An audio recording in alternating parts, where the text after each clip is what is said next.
Okay, so yung next natin tutorial, implicit casting. So, manual yung pag-casting ng variable sa ibang type.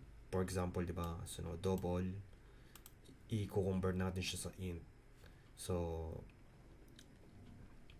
di ba yung variable, int, yung variable nyo, tapos, lalagay nyo ng parenthesis plus int, tapos yung i-convert yung variable.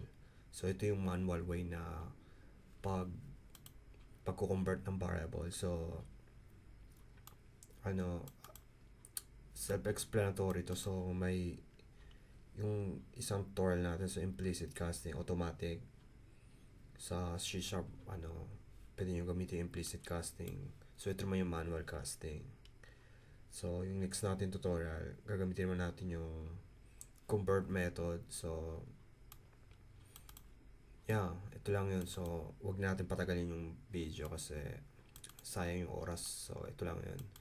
Ito yung example ng manual casting. So, dito na tayo sa next tutorial.